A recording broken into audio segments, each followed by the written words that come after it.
What is going on, YouTube? It's your boy Advice here with the first video of a 3-part showcase of the Dragapult Heatran team that I built for that team building video that I just put out. So I took this team into a tournament and I thought it'd be fun to show you 6 of the battles and provide some analysis on the plays that I made and why I made those plays. So my first opponent, PJ, has a pretty offensive team. He's got Clefairy for redirection support, and then Spectrier and Nihilego as fast offensive threats, and then the trio that you commonly see in Spikemuth Cup, Rillaboom, Incin, Urshifu. So initially I was planning on leading Grimmsnarl Amoonguss to slow play him, get up screens, try to figure out what he wanted to do, but I thought that if he led Clefairy, Spectrier, it could get out of hand with that duo. So instead I decided to lead my own offensive threat. I'm going to go Dragapult, Amoonguss, and then bring Zapdos and Politoed in the back.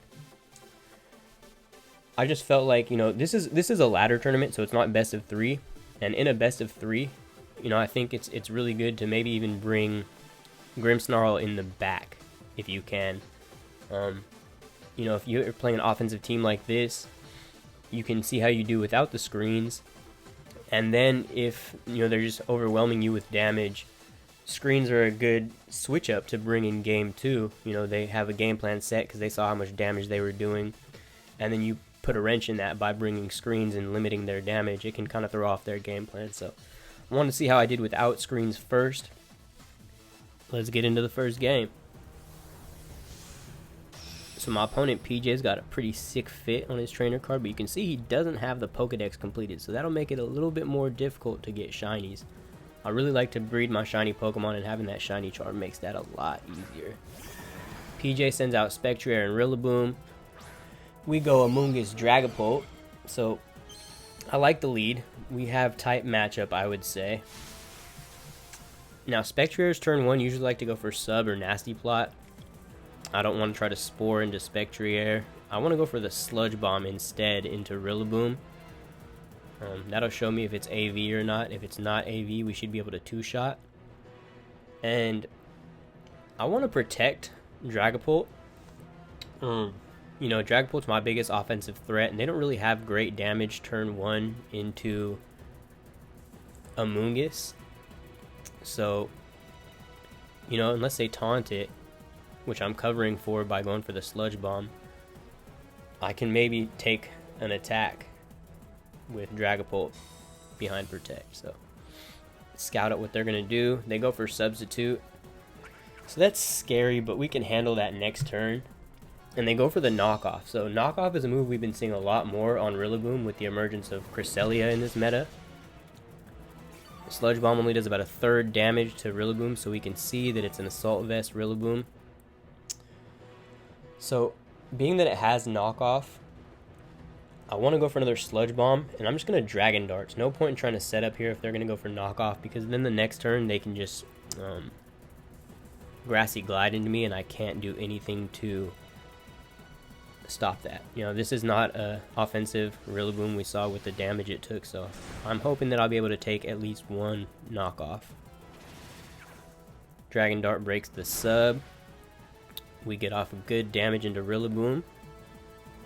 Spectrier goes for the Nasty Plot.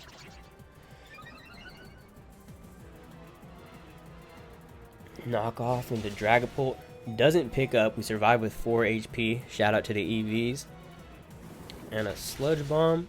Doesn't pick off Rillaboom, but we do get the Poison, so Rillaboom will go down. Poison does double the damage of Grassy Terrain Recovery, so Rillaboom got a big hit off into Dragapult, wasn't able to finish it off, but Rillaboom will go down, so I'd say that was a good first 2 turns for us. Now, if they have Clefairy here, I feel like they'd bring it in because Dragapult is threatening Spectrier with a Phantom Force that they'd want to redirect away, and they can also redirect Dragon Darts away. So being that they brought out Urshifu, it makes me feel like they don't have Clefairy in the back. I'm going to go for a Rage Powder just in case they try to get off a cheeky Aqua Jet. And then I will Phantom Force into the Spectrier.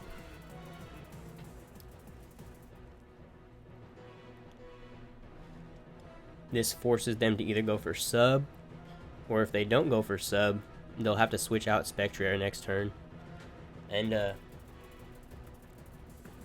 If they go for the sub, then that means that we will have another turn to redirect Urshifu away. We get off the Phantom Force, we're the fastest on the field. They go for the Shadow Ball into Amoonguss, but Amoonguss is pretty tanky, so we do take that. And then we see Surging Strikes into Amoonguss. Okay, we survive the first one. That means we'll get an extra 16% damage with Rocky Helmet into Urshifu. So 32 damage total, 32% damage into Urshifu. That's pretty good for not attacking into it. And we see that they're Life Orb. So they've taken 42% damage. They will recover some of that back with the grassy terrain, but pretty good damage onto Urshifu for not attacking into it. Now I'm going to bring out Politoed. My reason for bringing out Politoed is I think that they're going to switch Spectrier out into the Incineroar here if they have it. And I want to be able to double into that slot with a Scald. Just in case the Incineroar is coming out, because in the rain, Life Orb Urshifu is threatening a lot of damage, but my Politoed is bulky enough that it should be able to take even a close combat from full health. So I feel like I'm in pretty good position here. They withdraw the Spectrier into Nihilego, so no Clefairy or Incineroar. They got Nihilego in the back. Nihilego should be going down here. They go for the Surging Strikes, probably into Dragapult. Makes sense, they want to protect that Spectrier. Urshifu takes another 10% with Life Orb Recoil. And Scald will finish off Nihilego before it has a chance to do anything this battle, so we're sitting in pretty good position. We've got Urshifu that's lost about a third of its health, a little more than a third of its health. And then we have two full health Pokemon facing against Urshifu and Spectrier. And Spectrier doesn't have its +2 anymore, so it's not as threatening. Now, I'm going to go for a Muddy Water. Try to get some accuracy drops. Accuracy drops can be really helpful here. And we'll go for the Thunder into the Spectrier, just because I think Spectrier is a little bit more threatening than Urshifu.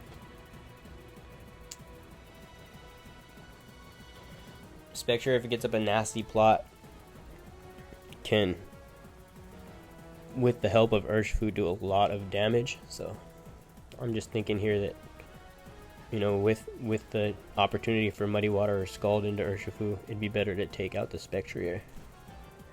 And Urshifu goes for the Detect, so we call that play correctly. Spectrier goes for the nasty plot, hoping that I would double into Urshifu maybe. But we don't. We get off a Thunder into Spectrier. And we get the 30% chance for Paralysis. Shout out to the hacks. They have a Citrus Berry, so bulkier Spectrier. Bulky Spectrier might mean that it's not max speed. So being that it's paralyzed, Politoed could be able to outspeed next turn, and that'll be really helpful. We don't pick up with the Muddy Water, but we do significant damage. We got Spectrier down low enough to the point where a Faint Whisper should take it out, so I'm happy to go for Scald into Spectrier and Hurricane into Urshifu. And this will give us good information, you know, if it was a game 2 situation, seeing whether Spectrier is faster than Politoed or not will be big.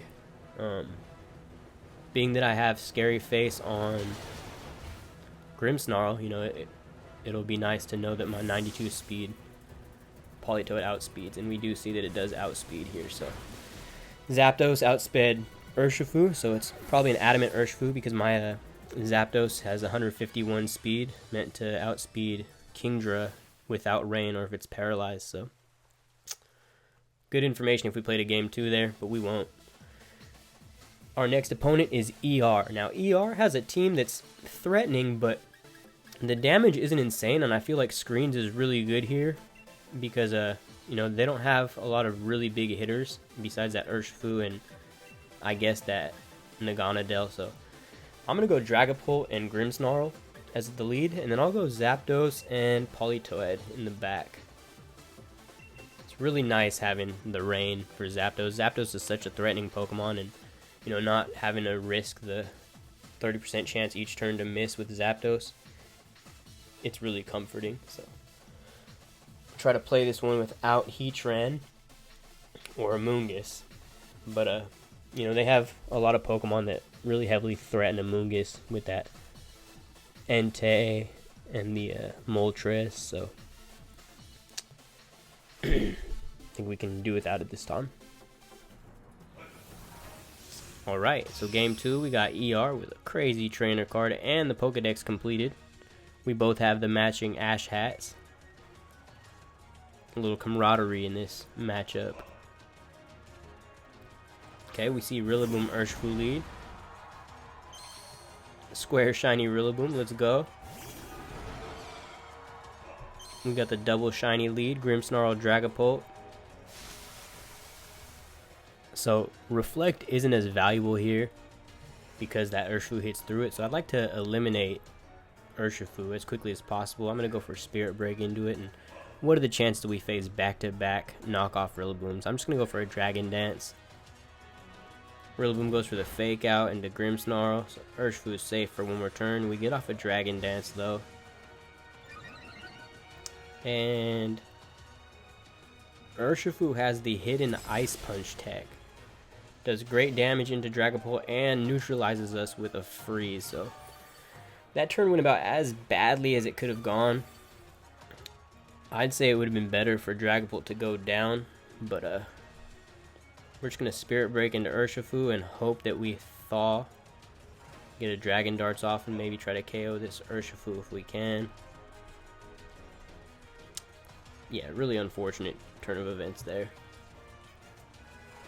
Knock off Rillaboom game 1. Ice Punch Urshifu game 2. Dragapult's had a rough go. We don't thaw and Dragapult goes down. They go for a U-turn. Does big damage with the crit. It's all good though. We're gonna get off a nice Spirit Break into Urshifu and then we'll get a switch in on the next turn. Okay, Entei comes out.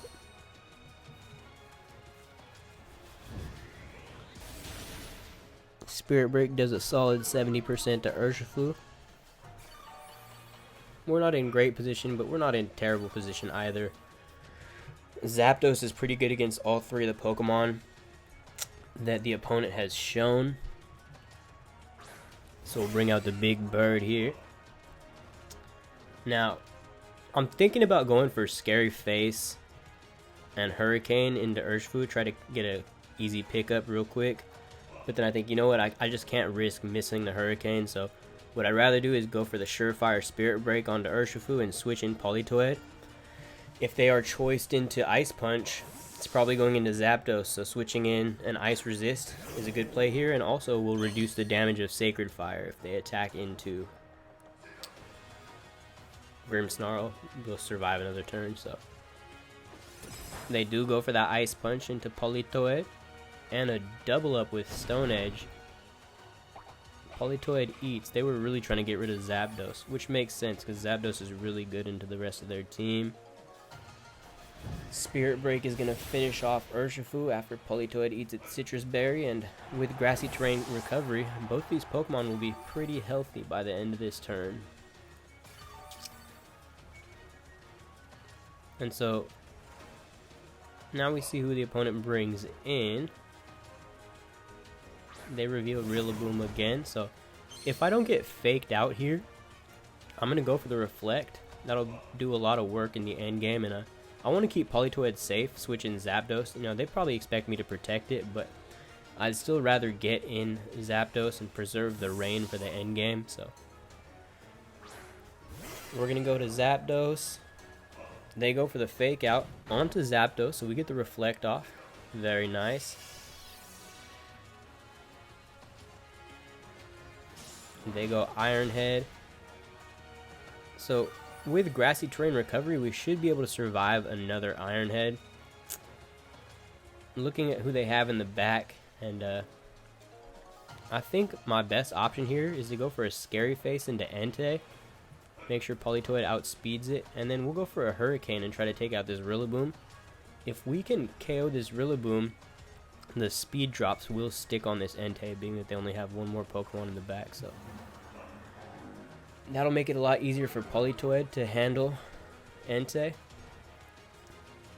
We'll go for the Hurricane, and it does KO with the crit, so we'll take that. They got the freeze on Dragapult and the crit U-turn off, but we got a little Retribution and Justice with the crit Hurricane ourselves, and Grimmsnarl survives the Iron Head with the help of Reflect. So now we have a slow Entei. At -2, it should be slower than both my Politoed and my Grimmsnarl, so it gives us a lot more flexibility in this end game.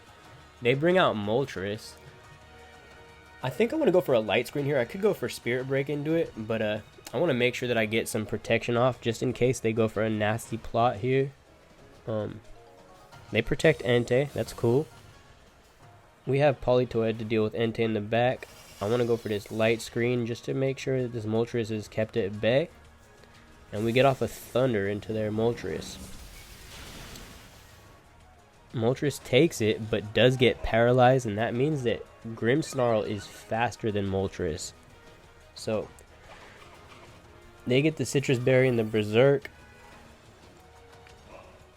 but they're fully paralyzed. That's unfortunate for them, but we pretty much had this wrapped up anyways. I'm going to go for Spirit Break into Moltres and go for a Thunder into Entei. And unless they have extreme speed on Entei, which I believe they've showed Stone Edge, Protect, Iron Head, and can't run Entei without Sacred Fire or Flare Blitz, so no extreme speed here to worry about. My opponent concedes. He had a dentist appointment he had to go catch, so we'll give him an early GG, and that's where we'll wrap up the video. Thank you for watching. Until next time, peace.